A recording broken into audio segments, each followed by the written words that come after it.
Excelentíssima senhora ministra-presidente, senhores ministros, senhora ministra, doutor procurador-geral da República, doutor Augusto Aras, da mesma forma dos colegas que me antecederam, a União Brasil, que sucedeu o PSL, não é contra o juiz das garantias. Todas as medidas que vierem para fortalecer o processo são bem-vindas. Ocorre, ministro Fux, que a medida tal qual foi posta é materialmente inexequível. O juiz de garantias ele foi inspirado em modelos estrangeiros de sucesso, no modelo alemão, lá de 1971, foi inspirado no modelo europeu em geral, do próprio Tribunal Europeu, que implementou o juiz de garantias com sucesso, mas não tem o volume de processos, ministro Fux, que nós temos aqui no Brasil. Mais de 8 milhões de processos apenas criminais. E nem tudo que funciona em outros países pode e vai funcionar aqui no Brasil, porque aqui nós temos o país, se não com o maior número de processos do mundo, é um dos que tem mais processos no mundo. A Argentina, por exemplo, ministro André, está tentando implementar aí, ou está implementando o juiz de garantias já tem 30 anos, como me disse o colega Caio aqui da tribuna. Então, é preciso verificar alguns dados da realidade brasileira. Eu peguei o relatório Justiça em Números de 2022, que traz os dados até o final de 2021, e trago os seguintes dados aqui para Vossas Excelências. Já foi dito, 40% das comarcas com um único juiz. Mas eu chamo a atenção também de Vossas Excelências para a Justiça Eleitoral, porque esse modelo de juiz de garantias vai ter que ser implementado na Justiça Eleitoral. A gente tem comarcas que têm um único juiz e tem zonas eleitorais que congregam lá 4, 5 cidades. Como é que vai ficar a substituição ou rodízio de juízes nesse quadro da Justiça Eleitoral? Taxa de congestionamento dos processos de conhecimento nas varas criminais exclusivas é de 76,8%, era, né, no final de 2021. 4.493 cargos de juízes vagos, o que representa 19,9%. Se a gente considerar em primeiro grau apenas, são mais de 20% de cargos de juízes vagos. E esse dado, ministro Fux, me chamou muita atenção. TJ do Acre tem 68, ou tinha no final de 2021, 68% de cargos de juízes vagos. Não vamos falar só do Acre, não, vamos falar do Tribunal de Justiça de São Paulo, que está, nesse momento, batendo as portas da Assembleia Legislativa do Estado de São Paulo para subir a taxa judiciária inicial de 1% para 1,5%. Então, a primeira coisa que se vê aqui é que vai haver aumento de despesa. A Lei 13.964 foi aprovada no apagar das luzes, 24 de dezembro de 2019, e para entrar em vigor 30 dias, absolutamente de uma forma inexequível. Mas, diante dos colegas que vão me suceder, que vão defender a constitucionalidade, cabe a gente perguntar o seguinte: aumenta ou não aumenta as despesas dos tribunais brasileiros? Primeiro ponto, ministro Fux, não se sabe, porque devia ter havido um estudo prévio de impacto econômico, orçamentário e organizacional, que não aconteceu. Esse estudo devia preceder a lei, não aconteceu.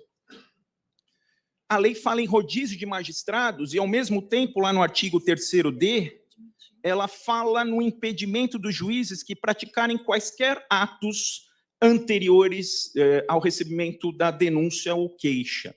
Então, se tiver um plantão judiciário e o juiz praticar algum ato, já está fora, está impedido. Impedimento, circunstância de ordem objetiva. Ele não pode mais atuar no processo depois do oferecimento da denúncia. Então, se tiver férias, se tiver qualquer impedimento circunstancial, como às vezes acontece, não vai poder, esse juiz que praticou qualquer ato durante o juiz das garantias, ele não vai poder atuar no julgamento do processo penal e na fase processual propriamente dita.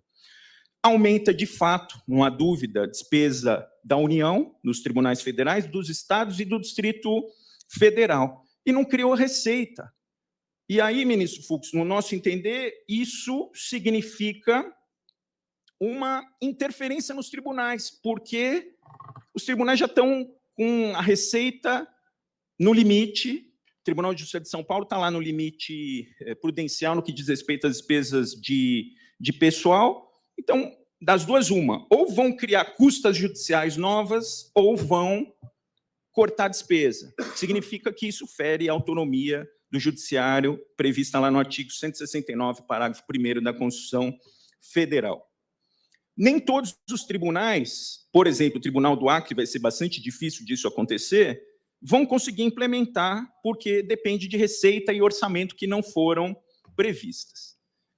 No nosso entender, no entender do União Brasil, essa medida fere a isonomia, porque quem tem foro de prerrogativa de função não vai ser abrangido pela mudança. Então, aqueles processos de competência originária dos tribunais, que estão regulados especialmente pelas leis 8.038 de 90 e 8.658 de 93, não vão entrar aqui. Se o juiz de garantias é bom, tem que ser bom para todo mundo, tem que aplicar indistintamente para todo mundo. Se aplicar para alguns e não aplicar para outros, ministro Fachin, fere o princípio da isonomia.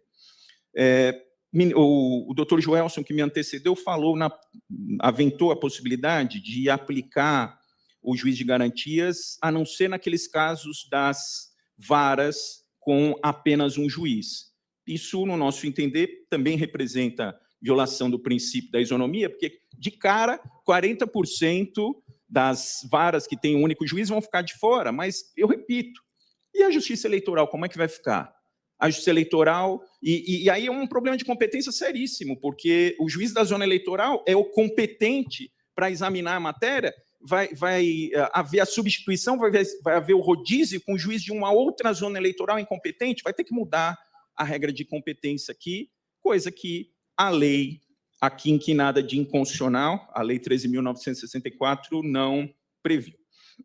Temos ainda alguns entraves de ordem prática à implementação. Os tribunais vão ter que gerar receitas novas. Se cobrarem mais custas judiciais, isso vai prejudicar todo o sistema judiciário. Todos os jurisdicionados vão sair prejudicados. Já tem tribunais que já cobram 0,5% de custas iniciais, já cobram valores bastante razoáveis de custas judiciais. Esses processos penais aqui, na sua grande maioria, não têm custas, não geram receita, significa que vai havendo aumento de despesa, isso vai, sem dúvida nenhuma, gerar ou corte de despesa ou aumento de receita através de custas judiciais. Isso pode prejudicar todo o sistema, todos os processos cíveis, etc. Tem a questão também, ministro Fux, da Lei Maria da Penha, porque a lei ela proíbe medidas protetivas de ofício na investigação. Então, um problema seríssimo aqui, que precisa ser enfrentado por Vossas Excelências, é como vão ficar essas medidas protetivas na Lei Maria da Penha na fase do juiz das garantias, porque a gente não pode evoluir. A Lei Maria da Penha foi uma grande conquista e a gente não pode... A Lei Maria da Penha é uma das maiores. Falei da justiça eleitoral, tem a questão também do tribunal do júri. Como é que vai ficar o juiz das garantias no tribunal do júri? Isso é uma questão que igualmente precisa ser enfrentada. Então, nesse cenário, excelências, o que preocupa é a possibilidade de aumentar a impunidade de impetrações de vários habeas corpus, porque a lei fala que a implantação do juiz de garantias é obrigatória, então aqueles tribunais que não conseguirem implementar nos juízos de primeiro grau, certamente vão ter que enfrentar habeas corpus, vão ter que enfrentar questionamentos, pode haver prescrição, porque enquanto um juiz está sendo substituído, o processo vai ficar parado, a gente sabe que tem alguns processos, milhares e milhares de processos, há tempo aí de prescrição, e isso vai facilitar a prescrição, isso é uma questão que nos preocupa, preocupa a União Brasil, porque a gente não pode ter aumento da impunidade. Se a gente está falando de medidas implementadas num pacote anticrime, a finalidade é fortalecer o sistema penal e não enfraquecer o sistema penal. Se a gente vai correr risco de questionamentos em habeas corpus, de nulidades processuais, de prescrição, com certeza vai na contramão do espírito do pacote anticrime. E, por fim, já caminhando para o encerramento, nem todos, isso é fato, nem todos os tribunais vão conseguir implementar. Cito de novo a Argentina, que está há 30 anos implementando. Então, vamos implementar o juiz das garantias? Vamos, mas vamos fazer isso paulatinamente, vamos conversar com os estados, porque isso vai depender de leis estaduais para gerar orçamento para os tribunais. Isso tem que ser melhor conversado, melhor tratado, e precisa ser feito num processo contínuo, num processo paulatino, e não de forma abrupta, como aconteceu em virtude da lei. Então, a lei, no nosso entender, é absolutamente inconstitucional, pelo prazo de vacatio legis, que é absurdo, teratológico, eu diria, de 30 dias, ainda no recesso forense, era para ser implementado em janeiro, logo após, dia 23 de janeiro, logo após o recesso forense. Óbvio que não ia conseguir implementar, mas aqui houve uma criação de um órgão jurisdicional dentro do próprio juiz de primeiro grau. O Supremo Tribunal Federal tinha que ter sido ouvido, não foi, então, inconstitucionalidade formal, e o objetivo da lei não está sendo atingido aqui, que é melhorar o sistema processual. Não tem provas de que isso vai acontecer. O número de processos, volume de processos no Brasil é muito grande, então vai ficar muito difícil de implementar isso na prática. Por essas razões, excelências, o que pede União Brasil é a inconstitucionalidade dos artigos 3º-A, 3º-F da lei e, sucessivamente, que haja uma implementação verificando todas essas questões que foram postas. O objetivo não é não ter juiz de garantias, mas ter garantias de que os juízes das garantias vão trazer melhorias para o processo, para o sistema brasileiro. Muito obrigado, excelências.